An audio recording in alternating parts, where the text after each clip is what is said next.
The silver moon hung low over the Wyoming Territory as Abigail Owens stood frozen at the window of her modest cabin, watching a shadowy figure disappear into the night with a bundle in their arms, her 3-month-old daughter, Emma. Her scream tore through the silence of the September night in 1878, but there was no one to hear her desperate cry on the outskirts of Clearwater Springs. Abigail's trembling fingers clutched the wooden windowsill as she collapsed to her knees. Just hours earlier, she had welcomed Mr. Hargrove, the town banker, into her home to discuss extending the deadline on her late husband's loan. While she prepared tea, the man had slipped something into her cup. Now, groggy from whatever he'd given her, she realized with horror what had happened. Emma. She screamed, forcing herself to stand despite the room spinning around her. Her husband Thomas had been dead 6 months, killed in a mining accident, leaving her alone with their newborn and a mountain of debt. But she'd never imagined anyone would stoop so low as to take her child. Stumbling to the door, Abigail grabbed her shawl and rushed into the cool night air. The hoofbeats had already faded into the distance.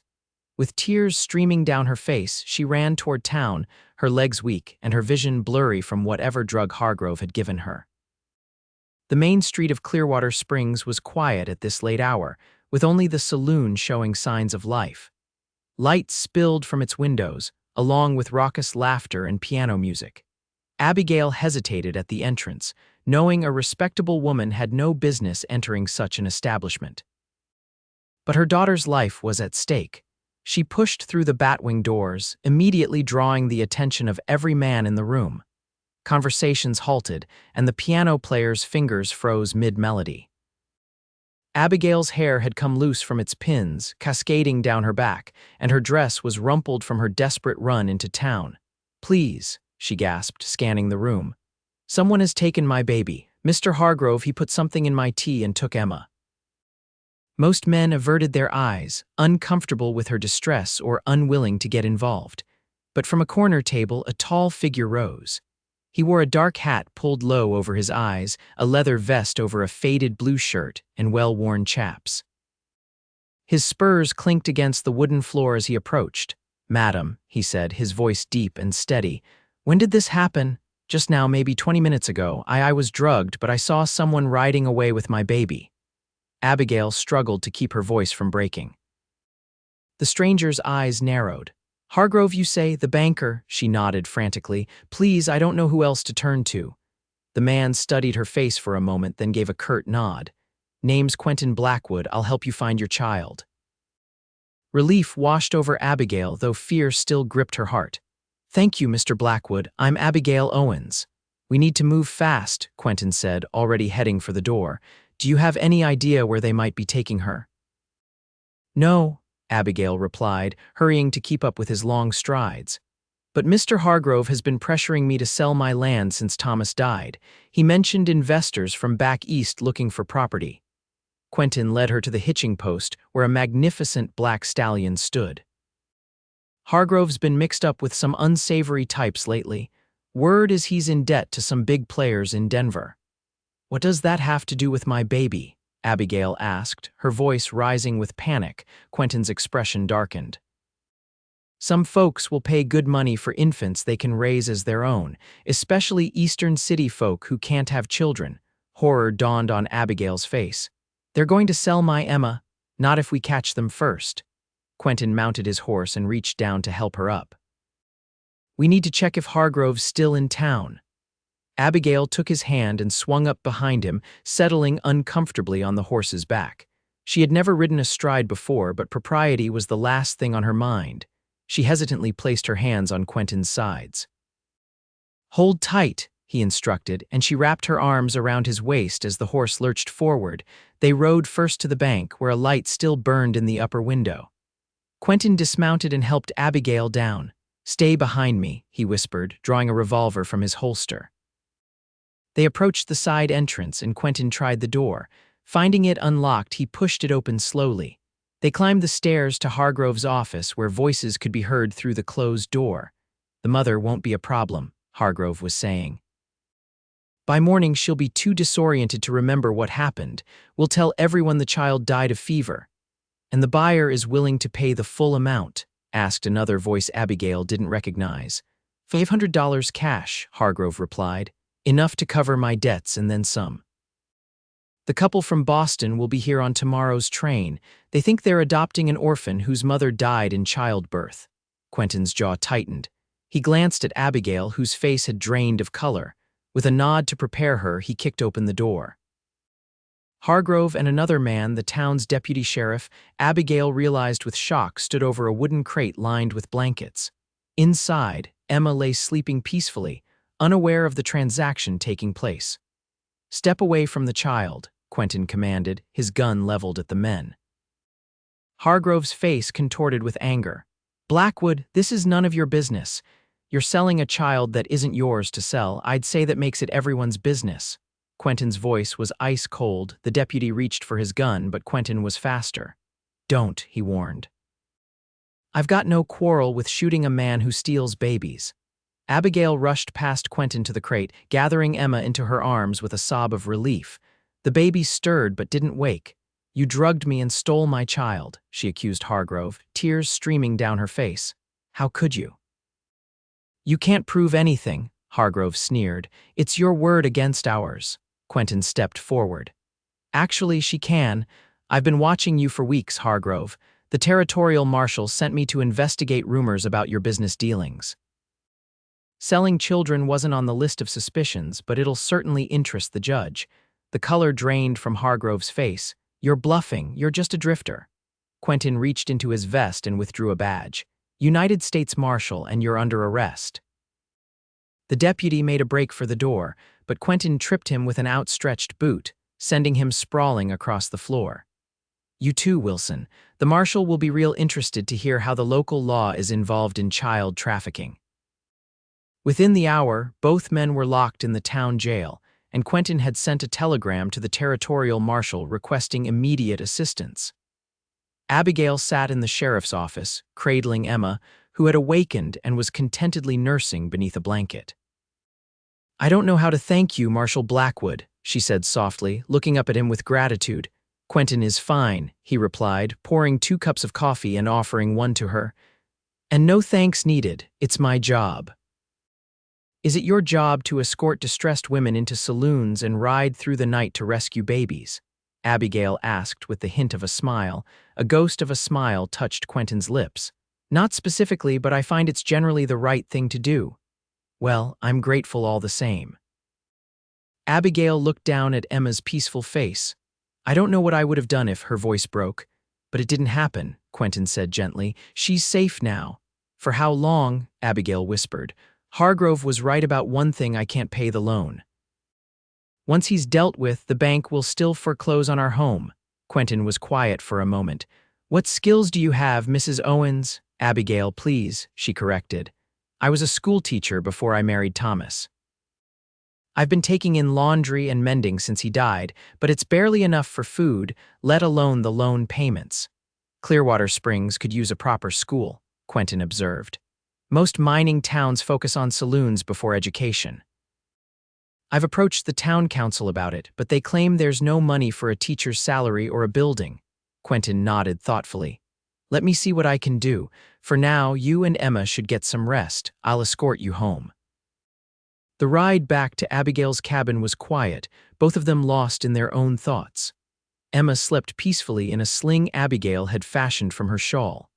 When they arrived, Quentin insisted on checking the cabin before allowing Abigail and Emma inside. "I'll stand watch tonight," he said, settling into a chair on the small porch, "just to be sure Hargrove doesn't have any more accomplices in town." "You don't have to do that," Abigail protested, though relief was evident in her voice. "I do," Quentin replied firmly. "Now get some sleep. Tomorrow will be a long day." Abigail wanted to argue further but was too exhausted. She thanked him again and went inside, placing Emma in her cradle before collapsing onto her own bed, still fully clothed. Morning came with the cheerful sound of birdsong, and for a moment, Abigail thought the previous night's events had been a nightmare. Then she heard movement on her porch and remembered Quentin's promise to stand guard. She quickly checked on Emma, who was still sleeping soundly, then smoothed her wrinkled dress and ran a brush through her hair before opening the front door. Quentin stood at the porch railing, coffee cup in hand, watching the sunrise. He'd removed his hat, and Abigail noticed for the first time that his hair was dark brown with hints of copper where the sunlight touched it. He turned at the sound of the door and their eyes met. "Morning," he said, raising his cup slightly. "Hope you don't mind, I found the coffee." "Not at all." Abigail stepped onto the porch, suddenly aware of how disheveled she must look. "Thank you again for staying." "Marshal Johnson and his deputies arrived from Cheyenne at dawn," Quentin informed her. "Hargrove and Wilson are being transported to the territorial court for trial." Relief flooded Abigail. "So it's over, almost."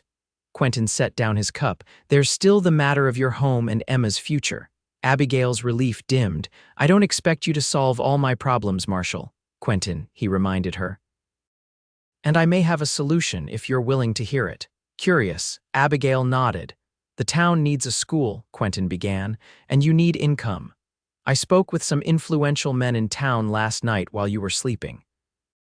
They've agreed to convert the old meeting hall into a schoolhouse and provide a modest salary for a teacher." Abigail's eyes widened. "How did you manage that?" A slight smile played at Quentin's lips. "Let's just say the threat of federal investigation into their own business dealings made them suddenly civic-minded." "That's wonderful news," Abigail said, genuine gratitude in her voice. "But it still won't be enough to pay off Thomas's loan immediately." "I've looked into that as well," Quentin continued. "It seems Hargrove was manipulating the terms of many loans in town, including your husband's. When the Territorial Bank examiner reviews his books, I suspect your debt will be significantly reduced or possibly forgiven entirely, given the circumstances." Hope blossomed in Abigail's chest. "I don't know what to say." "You don't need to say anything," Quentin replied. "Just be ready to start teaching once the schoolhouse is prepared. The town has more children than you might think, hiding in the mining cabins and back alleys. I'll need supplies, books, already arranged. The town council will provide what's necessary." Abigail studied his face, trying to understand this man who had ridden into her life so unexpectedly. "Why are you doing all this?" Quentin was quiet for a moment. "I've seen too many people hurt by men like Hargrove, too many children separated from their families." Something in his voice suggested personal experience, but Abigail didn't press. Their conversation was interrupted by Emma's cry from inside the cabin. Abigail excused herself to tend to her daughter, returning moments later with the baby in her arms. "She's beautiful," Quentin commented, a softness in his eyes that Abigail hadn't seen before. "Would you like to hold her?" Abigail offered, surprising herself with the suggestion. Quentin hesitated, then carefully took the infant. His large, calloused hands looked out of place cradling the tiny child, but he held her with unexpected gentleness. Emma looked up at him with curious eyes, then grabbed his finger with her tiny hand. Something shifted in Quentin's expression, a mixture of wonder and sadness that touched Abigail's heart. She realized there was much more to this Marshal than his stoic exterior suggested. "I should be moving on soon," Quentin said, reluctantly handing Emma back to her mother. "Now that Hargrove is in custody, my assignment here is complete." Disappointment washed over Abigail, though she knew it was foolish. Of course he would leave. Men like Quentin Blackwood didn't settle down, especially not for a widow with a baby and a mountain of problems.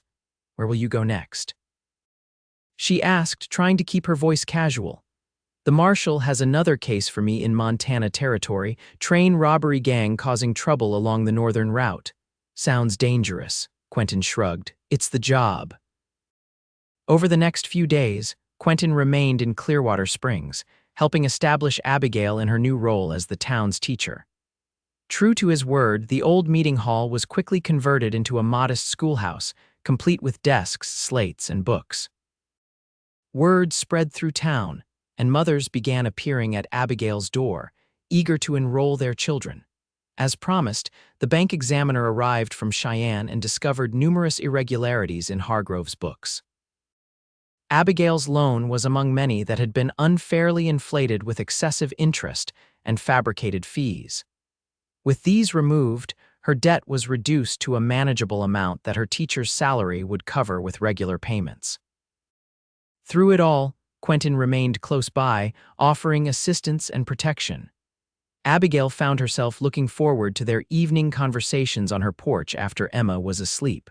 Quentin rarely spoke of his past, but occasionally shared stories of his travels across the territories. Abigail, in turn, told him about her childhood in Missouri, her journey west with her parents, and her brief, happy marriage to Thomas. On the fifth night, as they sat watching the stars appear one by one in the darkening sky, Quentin finally spoke of his own history. "I had a sister," he said quietly. "Her name was Sarah. When I was 12 and she was just 8, our parents died of influenza. We had no other family, so the town officials separated us. I was sent to work on a cattle ranch, and Sarah," his voice caught, "Sarah was taken in by a banker and his wife, much like Hargrove tried to arrange for Emma." Abigail's heart ached for him. "What happened to her?" "They moved away, took her back east. I tried to find her when I got older, but—" He shook his head.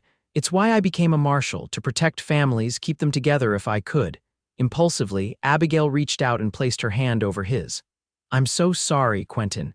He looked down at their hands, then slowly turned his palm upward, interlacing their fingers.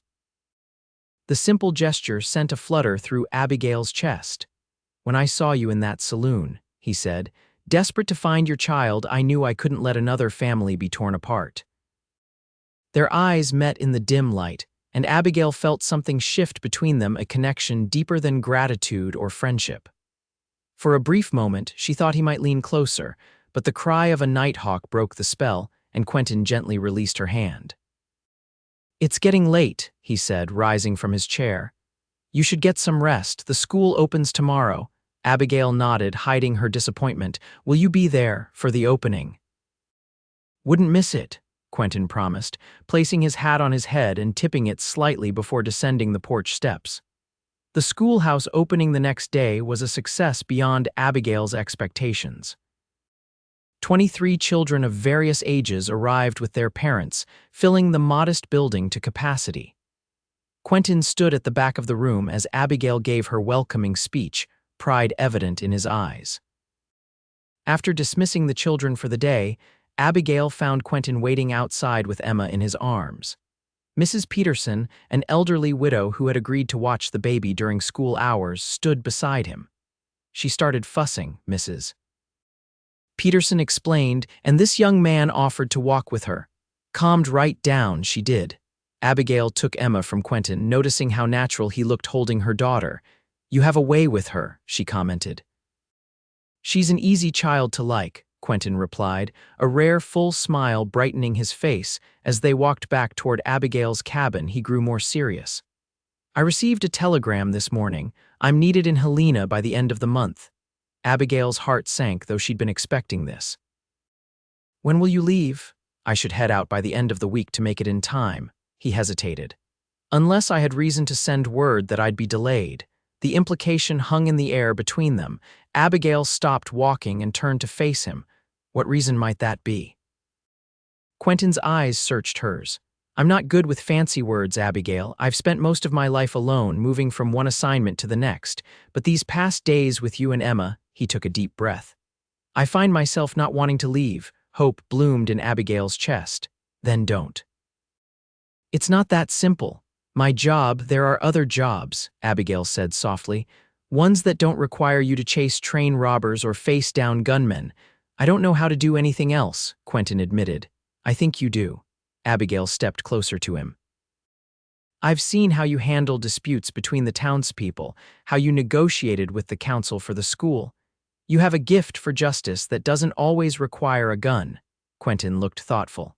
"The town does need a sheriff now that Wilson is gone." "A job that would keep you in one place," Abigail pointed out. "Here with us." Something vulnerable crossed Quentin's face. "Is that what you want? For me to stay?" Instead of answering with words, Abigail rose on her tiptoes and pressed her lips gently against his.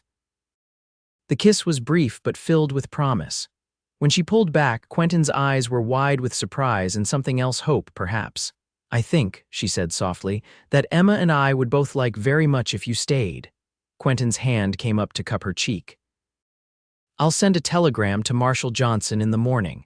Tell him I'm considering a permanent position in Clearwater Springs." That evening, Quentin joined Abigail for supper in her cabin. As they ate, they talked of practical matters: his potential role as sheriff, her plans for expanding the school, the challenges of raising Emma in a mining town. But beneath the practical conversation ran a current of excitement and possibility. After the meal, as Abigail washed the dishes and Quentin dried them, their hands occasionally brushing, she found herself imagining a future she hadn't dared hope for since Thomas died: a home filled with love, a partner to share life's burdens and joys, a father for Emma. "What are you thinking?" Quentin asked, noticing her distant expression. "That life takes unexpected turns," she replied honestly. "A week ago I was drowning in debt and fear, and now I'm beginning to believe in second chances." Quentin set down the dish he was drying and turned to her. "Abigail, I know this is sudden. We've only known each other a short time, but I feel," he paused, searching for words. "I feel like I've found something I didn't even know I was looking for." Abigail's heart raced. "I feel the same way." "I want to do this properly," Quentin continued. "Court you as you deserve, if you'll allow it." A smile spread across Abigail's face. "I'd like that very much." The weeks that followed were the happiest Abigail had known since losing Thomas. Quentin was officially appointed sheriff of Clearwater Springs, moving into the small quarters behind the jail but spending most evenings at Abigail's cabin. He proved himself capable and fair, quickly earning the respect of the townspeople. True to his word, Quentin courted Abigail properly. He brought wildflowers picked from the hillsides, carved a beautiful rattle for Emma from a piece of pine, and escorted Abigail to church on Sundays, enduring the curious glances and whispers with dignity. Emma grew increasingly attached to Quentin, reaching for him whenever he entered the room and falling asleep contentedly in his arms. It was during one such moment, as Quentin sat in a rocking chair with the sleeping baby on his chest, that Abigail realized she had fallen completely in love with him. "I love you," she said simply, the words slipping out before she could consider them. Quentin looked up, surprise giving way to a smile that transformed his usually serious face. "I love you too, Abigail, both of you." He carefully laid Emma in her cradle, then crossed the room to where Abigail stood. Taking her hands in his, he knelt before her.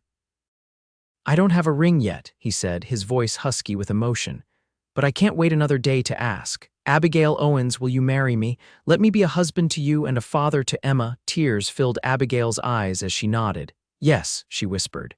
"Yes, with all my heart." They were married 2 weeks later in the small church, with the entire town in attendance. Emma, dressed in a gown Abigail had sewn from her wedding dress, was passed among the women of the town, cooed over and admired. As they spoke their vows, Quentin's voice remained steady and sure, his eyes never leaving Abigail's. When the minister pronounced them husband and wife, the cheers from the townspeople nearly raised the rafters. That night, after Emma was asleep in her cradle, now moved to a small adjoining room in the cabin, Quentin and Abigail stood on their porch looking up at the stars. "Happy?" Quentin asked, his arm around her waist. "More than I ever thought possible," Abigail replied, leaning into his embrace. "Thank you for finding us. Thank you for giving me a reason to stay," he countered, pressing a kiss to her temple, "for giving me a family again." As autumn gave way to winter, the little family settled into a rhythm. Quentin proved to be a natural father, patient and gentle with Emma while teaching her to be strong and brave. Abigail's school flourished, with more children enrolling as word spread of the quality education being offered. By the time Emma's first birthday arrived in June, she was toddling around the cabin, calling Quentin Papa and bringing joy to everyone she encountered. The celebration was a town-wide affair, with a picnic by the creek and Emma being showered with handmade gifts from her many admirers. As the party wound down and the family walked home, Emma sleeping in Quentin's arms, Abigail reflected on the journey that had brought them to this point. "It's hard to believe," she said, "that something so terrible could lead to such happiness." Quentin nodded, understanding immediately what she meant. Sometimes the darkest moments lead us to the brightest futures. Do you ever think about what might have happened if you hadn't been in the saloon that night? Abigail asked, a shiver running through her despite the warm evening. Quentin's arm tightened around her shoulders. I try not to, the thought of losing either of you. He shook his head. All that matters is that we found each other, that Emma is safe and we're together. Together, Abigail echoed, resting her head against his shoulder as they walked the final steps to their home, a home now filled with love, laughter, and the promise of many happy years to come. In the years that followed, Clearwater Springs grew from a rough mining town into a proper community, with Quentin and Abigail at its heart. Emma was joined by a brother, Thomas Quentin Blackwood, named for both the father she would never know and the one who had chosen her as his own. Later, twin girls Sarah and Hope completed their family, named for Quentin's lost sister and the feeling that had brought them all together. And on quiet evenings, when the children were asleep, and the couple sat on their porch watching the stars, they would sometimes speak of that fateful night, the night a desperate mother and a lonely lawman found in each other the family they both had been searching for, brought together by a twist of fate and the love of a child who needed them both.